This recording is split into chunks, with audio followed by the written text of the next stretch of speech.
बघा, आता खरं सांगायचं झालं तुम्हाला तर मी माझ्या वयामध्ये आजपर्यंत भरपूर सामाजिक कार्य केलेलं आहे, समाजाचं हित जोपासलं आहे, अनेकांना मदत केलेली आहे। यांचा सन्मान होतोय लोककल्याण ग्राहक संरक्षण संस्था मुंबई यांच्या वतीनं सन्मान होतोय सन्माननीय दिलीपजी नाईक साहेब, दक्षिण मुंबईचे विभाग प्रमुख आणि आदरणीय व्यक्तिमत्व यांचा सन्मान करतायत राष्ट्रीय अध्यक्ष दिनकरजी अंकर साहेब। जोरदार टाळ्या होत्या, जोरदार टाळ्या, जोरदार टाळ्या।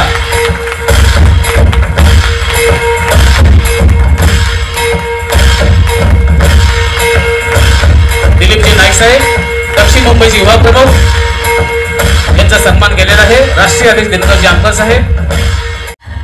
सन्मान होतोय एक मराठी सेलिब्रिटी आणि सन्मान करतायत तेजस्वी अंकर मॅडम। धन्यवाद मॅडम, धन्यवाद।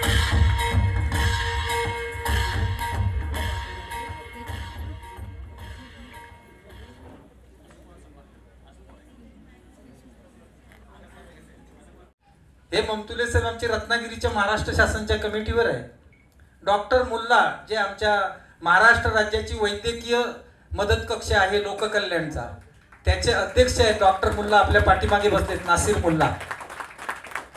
त्यानंतर आमचे डॉक्टर राऊत पाठीमागे बसलेत तिकडे, कारण का घेणं कठीण होतं। डॉक्टर राऊत आमचे पाठी बसलेत बारामती, ते बारामतीवरून सकाळी येऊन पोचलेत। अतिशय महत्वाचे आणि उच्च शिक्षित अशी ही आमची टीम सावंत साहेब आहेत। याच्यामध्ये सगळे उच्च शिक्षित आहेत। याच्यामध्ये 3 जणांना डॉक्टरेट पदवी मिळाली, ते आमचे राजेंद्र जडे साहेब, त्यानंतर आमचे रामटेके साहेब, पण 4 जण झाले डॉक्टरेट। त्यानंतर नरेंद्र कणगुटकर, अरे हात जोडा, लोकांना कळू दे तुम्ही डॉक्टर। आणि सगळ्यात ह्या सगळ्यांचे PhD मेन डॉक्टर आमचे आहेत ते संदीप माने साहेब। त्याने काम करता करता या सगळ्या जणांना डॉक्टरेट पदवी प्राप्त झाली। या कामातून त्यांनी स्वतःचं विश्व निर्माण केलं। मी इथे नव्हतो सभागृहामध्ये, आमचे पानसे साहेब प्रशिक्षक चंद्रपूर वन विभागाचं जे आता नवीन मोठं जे काढलं, काय नाव त्यांचं, अभियांत्रिकी आहे ना ते फॉरेस्टचं, त्याचे प्रशिक्षक आहेत पानसे सर। तुम्हाला इथे एक एक व्यक्ती अशी मिळेल ती चंद्रपूर वरून आले, त्यांच्या हातात अनेक विद्यार्थी घडतायत। दुसरं अतिशय माझं दुर्दैव झालं, त्या रायगडच्या निवडणुकीमध्ये तानाजी सारखी परिस्थिती झाली, गड आला पण सिंह गेला अशी परिस्थिती झाली। 15 निवडून आले, पण माझा मेन माणूस विरकर साहेब राहिले। काय करणार, जो खरा ज्याची सभागृहात गरज होती त्या रायगडच्या अलिबागच्या, तो माणूस बाकी राहिला। पण साहेब मी तुम्हाला सांगितलंय मी घेईन, आणि सगळ्यात पुढचा बाजीप्रभू हा आमचा आलाच, विजय बोरकर आले निवडून, पण एक व्यक्ती राहिलेल्याचं सुद्धा आम्हाला दुःख होतं। का तर ती व्यक्ती त्या सभागृहात गरजेची आहे। लोकांना जर न्याय मिळवून द्यायचा असेल तर शासकीय सभागृहामध्ये त्यांची गरज आहे। आणि नमस्कार, मी लोककल्याण ग्राहक संस्थेची राष्ट्रीय अध्यक्ष मुलुंड विभाग आणि मुंबईमधले सगळं कार्य करते। सामाजिक कार्यामध्ये मी जवळजवळ 16 वर्ष काम करते, पण राष्ट्रीय अध्यक्ष इथे लोककल्याण ग्राहक संरक्षण आणि जनकल्याण संस्था याच्यामध्ये राष्ट्रीय अध्यक्षपदावर आल्यानंतर मी म्हटलं पहिलं अधिवेशन आपण मुलुंडमध्ये करावं, मुंबईमध्ये करावं, आणि ह्याच्यासाठी भरघोस प्रतिसाद मला मिळालेला आहे। विदर्भ, पुणे, नाशिक सगळ्या विभागातून आमचे पदाधिकारी इथे उपलब्ध आहेत। हा मेळावा लोकांना काहीतरी प्रत्येक कामामध्ये कुठेतरी मदत करणारा ठरणार आहे आणि ह्याची पोचपावती लवकरच तुम्हाला कळेल। दुसरी गोष्ट, मला 26 जुलैला आयकॉनिक अवॉर्ड हा मिळालेला आहे। तो 26 जुलै कारगिल दिवस, विजय दिवस म्हणून मानला जातो। बऱ्याचदा लोकांना असं वाटतं की बाबा पाऊस आणि पाणी हे मुंबईमध्ये पूर्ण भरलेलं होतं, पण त्या दिवशी आम्ही विजय दिवस साजरा केला। मी बऱ्याच IPS आणि UPSCच्या मुलांसाठी हे कार्यक्रम करते आणि त्याच्यामध्ये मला ह्या कर्नल्स लोकांचा खूप प्रतिसाद मिळतो। तर सगळ्यात महत्त्वाचं की त्यांना मी अभिवादन करते, त्यांचे आभार मानते की मला आयकॉनिक अवॉर्डनी सन्मानित केलेलं आहे। आणि ह्या मेळाव्यामध्ये तुम्हाला जे काही म्हणजे चांगलं घेता येईल ते तुम्ही घ्यावं असंच माझी विनंती आहे, आणि आमच्या लोकसंस्थेला तुम्ही सामील व्हावं एवढीच इच्छा हे करते। धन्यवाद। नमस्कार मॅडम, मला एक प्रश्न आहे काय, महिलांसाठी काय सुविधा आहे? महिलांसाठी तसं पाहायला गेलं तर आत्ता जी लाडकी बहीण योजना आहे त्याचं आहे, परत राशनिंगमध्ये त्यांची नावं नाही आहेत, त्यांची नावं नोंदवणं, आधार कार्डमध्ये पण काही काही लोकांचे प्रॉब्लेम्स होतात, तर त्या सगळ्या कामांसाठी पण आपण त्यांना मदत करतो आहे. आणि ह्या सगळ्या याच्यामध्ये ज्या योजना येत आहेत तर त्या पूर्वी काय होत होतं की त्या त्यांच्यापर्यंत पोहोचत नव्हत्या.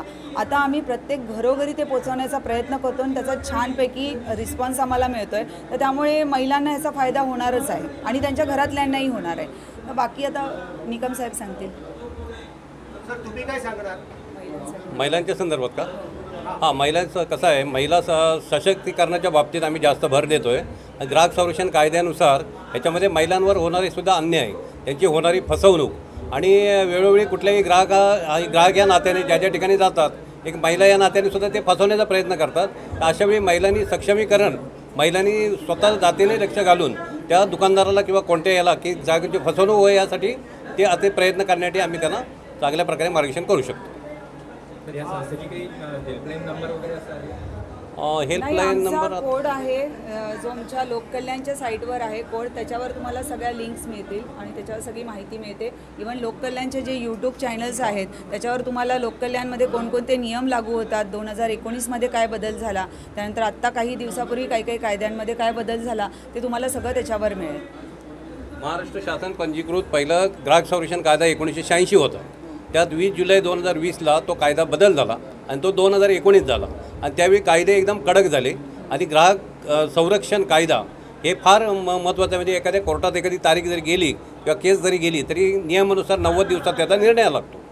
फक्त त्या माध्यमातून फार कडक म्हणजे ग्राहकांचे हक्क काय आहेत, रुग्णांचे हक्क काय आहेत ह्या संदर्भात जनजागृती करण्यासाठी आमचे विशेष प्रयत्न असते.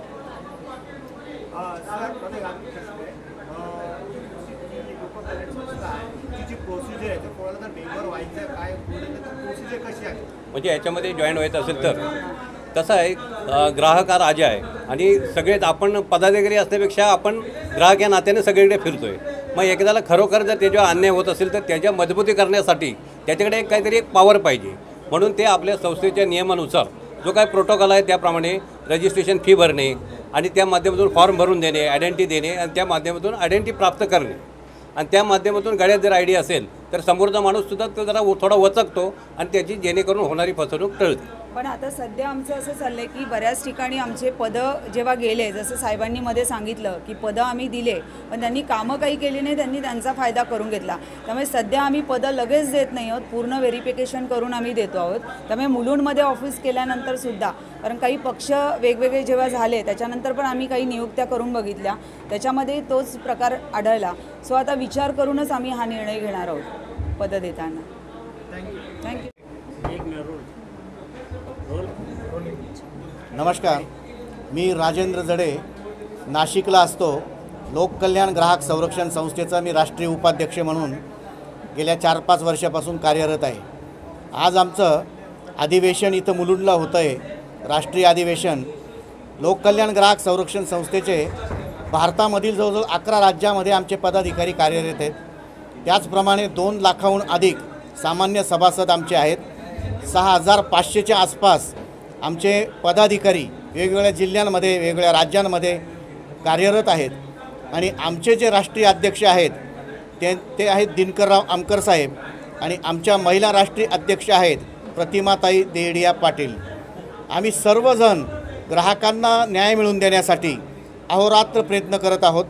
आणि आमचे राष्ट्रीय अध्यक्ष आणि महिला अध्यक्ष या दोघांनीसुद्धा अहोरात्रपणे 24 तास इथं ते ग्राहकांसाठी चळवळ आम्ही आंदोलन करत आहोत.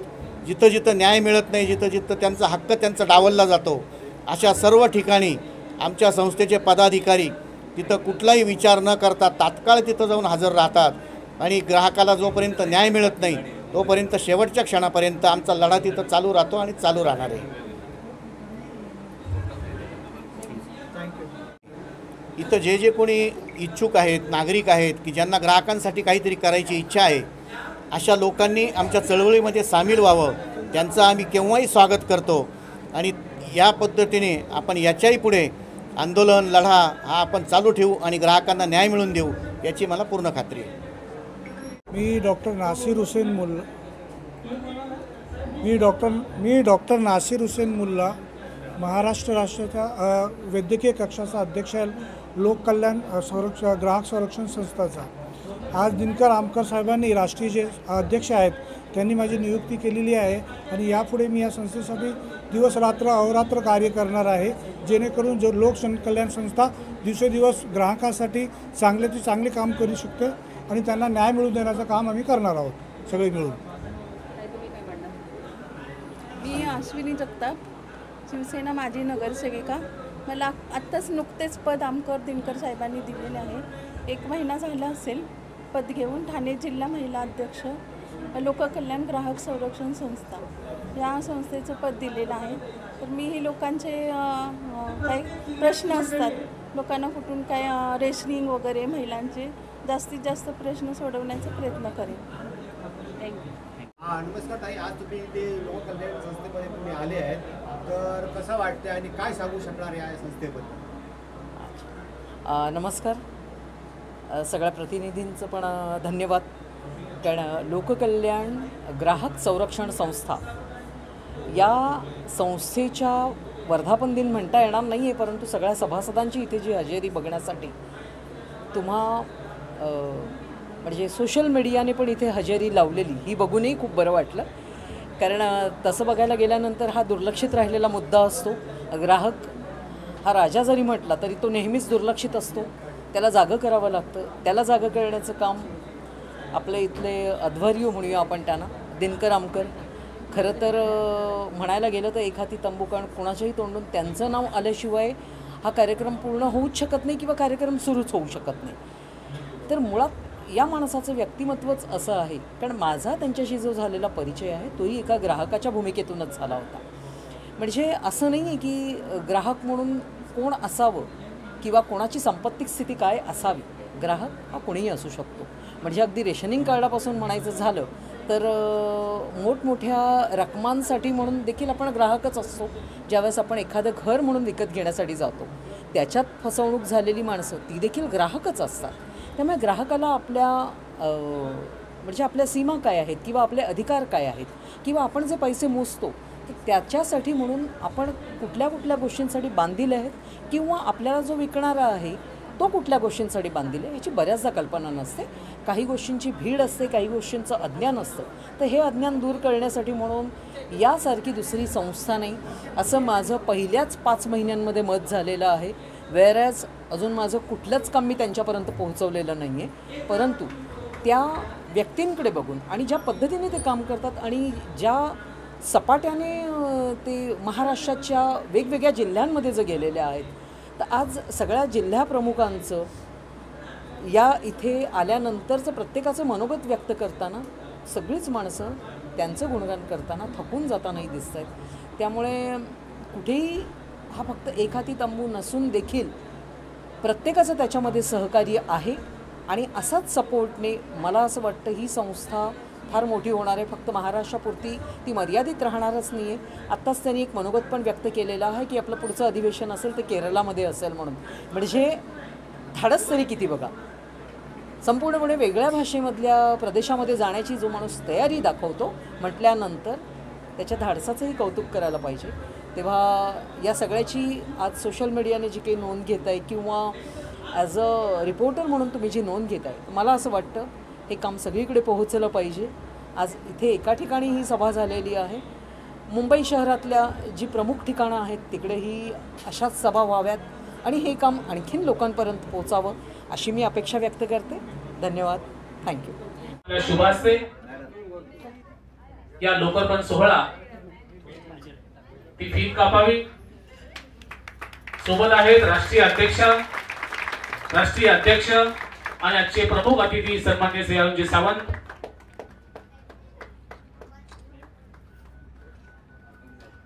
डॉक्टर आपल्या दारी हा एक नाविन्यपूर्ण आणि एक सामाजिक उपक्रम याचा उद्घाटन सोहळा या ठिकाणी संपन्न होतोय. आपल्या सर्वांच्या उपस्थितीमध्ये अतिशय छान आणि प्रसन्न वातावरणामध्ये हा सोहळा या ठिकाणी संपन्न झालेला आहे. जोरदार टाळ्या होऊ द्या. डॉक्टर आपल्या दारी हा एक उपक्रम याचा औपचारिक उद्घाटन झालेला आहे. सर्व मान्यवरांना विनंती की आपण आसनस्थ व्हावं.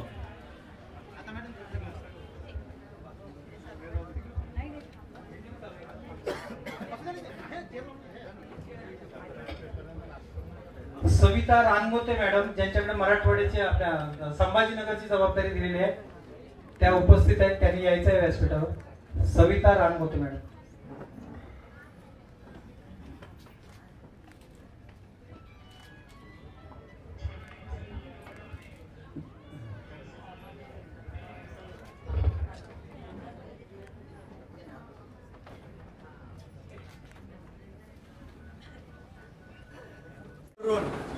माझं नाव दिनकर मधुकर आमकर, लोककल्याण ग्राहक संस्थेचा मी अध्यक्ष आहे. या संस्थेची स्थापना 19 मे 2019ला आम्ही केलेली आहे. यापूर्वी मी जवळजवळ 25 वर्ष अखिल भारतीय ग्राहक संस्थेमध्ये काम करायचो, परंतु ती अचानकपणे बंद पडली. त्याचे जे गजानन पुराटकर साहेब होते त्यांचं निधन झालं आणि त्यानंतर पुढे ती काही चालली नाही. त्याच्यामुळं मग आम्ही ही नवीन संस्था तयार केली आणि त्या संस्थेला पुन्हा आजपर्यंत जास्त प्रवाहात कशी येईल असे प्रयत्न करत राहिलो. आजपर्यंत 2 लाखापेक्षा जास्त सभासद या संस्थेमध्ये आहेत आणि 6,500 कार्यकर्ते महाराष्ट्र राज्य आणि इतर देशातल्या 10 राज्यामध्ये काम करत आहेत. आत्तापर्यंत आपण जो पाहिलेला आजचा जो समारंभ आहे किंवा कार्यक्रम आहे, हा कार्यक्रम फक्त महाराष्ट्र राज्यातले पदाधिकारी, राज्याचे पदाधिकारी आणि जिल्हा प्रमुखच्या वरचे, जिल्हा प्रमुखच्या खालचे तालुका प्रमुख वगैरे हे पदाधिकारी आजच्या याला नाही आहेत. कारण का हा लिमिटेड लोकांचा कार्यक्रम ठेवलेला आहे की संस्थेला आम्हाला आता पुढे आताची जी आमची संख्या आहे, सभासद संख्या, ती डबल करायची आहे. लोकांचे जे न्यायनिवाडे निर्णय जे होत आहेत ते डबल झाले पाहिजे. ज्याचा आता ॲव्हरेज जो आहे तो वर्षाला 7,000 8,000 असा आहे. तो आम्हाला यावर्षी डबल करण्याचा आमचा मानस आहे. त्यासाठी कार्यकर्त्यांना प्रशिक्षित करणं, त्यांचं अधिवेशन एवढ्यासाठीच घेतलेलं आहे की राज्यातले सगळे कार्यकर्ते एकत्र एकमेकाला भेटतील आणि त्यांची ओळख होईल. त्यानंतर ते आपसात हितगुज करतील, बोलतील आणि आपसातले संबंध वाढवतील आणि ते संबंध वाढल्यानंतर ॲटोमॅटिक लोककल्याणला त्याचा फायदा होईल की प्रत्येकजण काय करतोय याचा अंदाज हा एकमेकाला येईल आणि कोणाचं जर काय काम अडलं तर एकमेकाला विचारून ते अधिक लोकांना न्याय देतील. आणि ग्राहक लोकांना न्याय देण्यासाठी जो कायदा आहे, ग्राहक कायदा ग्राहक जागो, हा कायदा अधिक मजबूत करण्यासाठी आमच्या संस्थेच्या वतीनं मदत करतील. सर ग्राहक मॉल की बात आपने की, ग्राहक मॉल के लिए जो है जगह चाहिए, उसके लिए राज्य सरकार से आपने आवेदन किया. अगर कोई ग्राहक किसी समस्या में हो सीधे संपर्क कैसे कर सकते हैं? ग्राहक मॉल जो है वो ग्राहक मॉल का, अभी हिंदी में बोलूँ,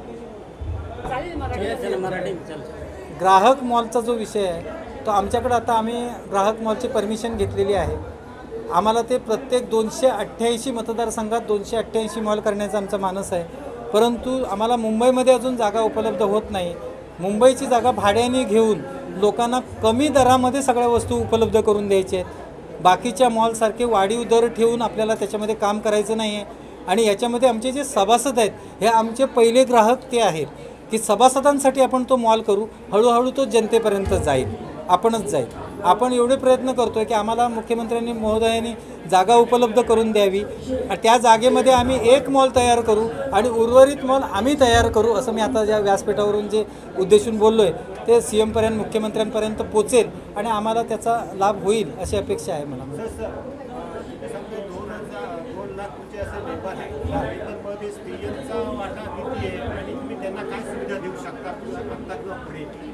आतापर्यंत जो स्त्रियांचा वाटा आहे तो 30% आहे. 30 ते 33 म्हणजे आपण म्हणतो, पण 30% महिला याच्यामध्ये आजपर्यंत काम करतायत. पण याच्यापुढे अधिक जोमाने जास्त महिलांचं प्रमाण येण्याचं जास्त झालेलं आहे. आत्तासुद्धा विदर्भातून इकडे कार्यकर्त्या म्हणून 10 महिला इथे हजर आहेत. विदर्भातून एकूण 85 लोक या मिटिंगला हजर आहेत. 110 येणार होते पण गाडी अभावी काही राहिले, ट्रेनमध्ये जागा नाही मिळाली. त्याच्यामुळं महिलांचं प्रमाण नेहमीच वाढतं आहे. पण आणखी 50% ते प्रमाण कसं जाईल आणि हा कायदा खरा जो पोचायला पाहिजे तो महिलांपर्यंत पोचायला पाहिजे. कारण का खऱ्या ग्राहक आहेत त्या महिला आहेत. पुरुष मंडळी जरी खरेदी करत असल्या तरीसुद्धा इतर गोष्टी खरेदी करतात, पण महिला हा खरेदीचा खरा पाया आहे. मी एक लोककल्याण ग्राहक मंचाचीच एक सभासद आहे आणि लोककल्याण हे एका गोरगरीब तळागाळातल्या माणसांपर्यंत पोचवणाऱ्या गोष्टीचा एक मधला दुवा आहे. आणि लोककल्याणमधून सर्वसाधारण माणसांचीच कामं करायचा हा मोठा मानस आहे. आणि राहिला प्रश्न महिलांचा, तर जास्तीत जास्त महिला त्याच्यामध्ये उतरून आपल्या समस्या त्यांनी मांडून त्यांचे जास्तीत जास्त प्रश्न जेवढे आम्ही सोडवू तेवढे आमच्या लोककल्याण ग्राहक मंचातून आम्ही जास्तीत जास्त लोकांचे प्रश्न सोडवू हा एक मोठा उद्देश ठेवून मी सुद्धा त्याच्यामध्ये उतरलेली आहे. ग्राहक संरक्षण काय सांगा?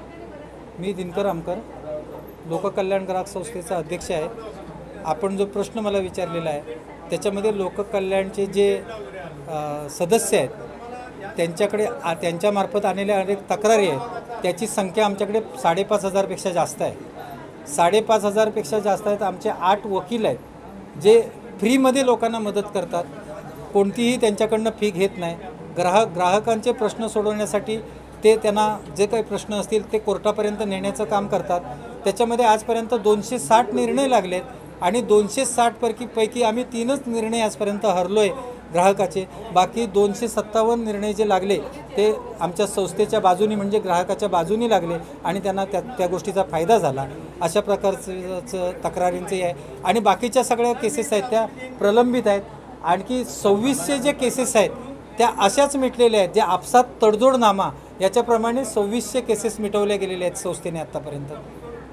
सरकारकडून तुम्हाला काय अपेक्षा आहे? सरकारकडून आम्हाला अपेक्षा अशी आहे की ग्राहक परिषद जी आहे ती हायकोर्टाच्या निर्देशाप्रमाणे चालते, पण सरकारने त्याच्यामध्ये हस्तक्षेप न करता कायदा मजबूत करावा. कारण का कायदा जर मजबूत झाला तर ग्राहकांना न्याय मिळेल, न्याय मिळण्याचं प्रमाण वाढेल. परंतु राजकीय हस्तक्षेप याच्यामध्ये कोणी करू नये ही माझी हात जोडून सगळ्यांना विनंती आहे. नमस्कार, मी सूर्यकांत प्रभावती दत्तात्रय विरकर, सेवानिवृत्त जलसंपदा विभागातून कनिष्ठ अभियंता. मी जवळजवळ 39 वर्ष माझी सेवा झाली. मी जलसंपदा विभागात 37 वर्ष आणि 2 वर्ष जलविज्ञान प्रकल्प डिव्हिजन ठाणे येथे कार्यरत होतो. परंतु बघा, मी 30 सप्टेंबर 2022मध्ये मी सेवानिवृत्त झालो आहे. प्रामाणिकपणे सेवा केलेली आहे. मला खूप वेळा मला प्रशस्तीपत्रकं पण चांगली सेवा केल्याचे मिळालेले आहेत. शेवटी मी जलविज्ञान प्रकल्प विभाग कोलाड यांच्या आधिपत्याखाली कोविड काळामध्ये 2019मध्ये उत्कृष्ट काम पूर्ण ठाणे जिल्ह्यामध्ये केल्यामुळे मला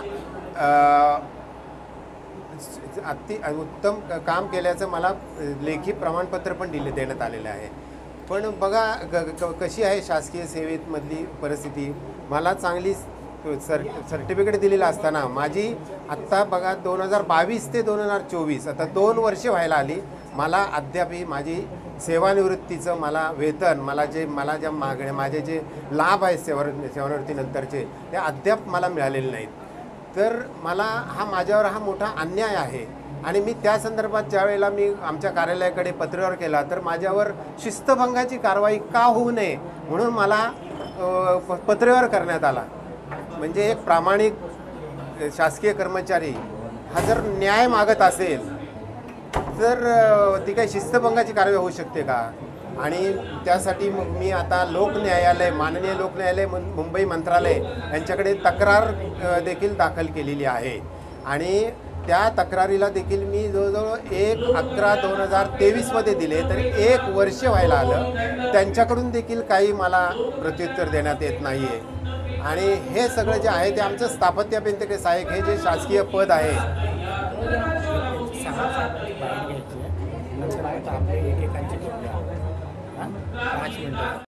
जो लंडनमध्ये ते घेऊन गेले इंग्रज आणि तो आता सध्या तिकडेच लंडनच्याच एका याच्यामध्ये स्थापन करून ठेवलेलं आहे. परंतु आज मला प्रत्यक्ष असं जाणवते की या व्यासपीठावर आणि या सभागृहामध्ये माझ्या समोर बसलेले एकापेक्षा एक कोहिनूर हिरे मला समोर दिसत आहेत. आणि मी जे काही ऐकलं मगासपासून मी आपणा सर्वांबद्दल जी काही माहिती ऐकतोय ती माहिती माझ्या डोक्यामध्ये एवढी आता जाम झाली की मी काय बोलणार आहे आता मला ते सुचत नाहीये.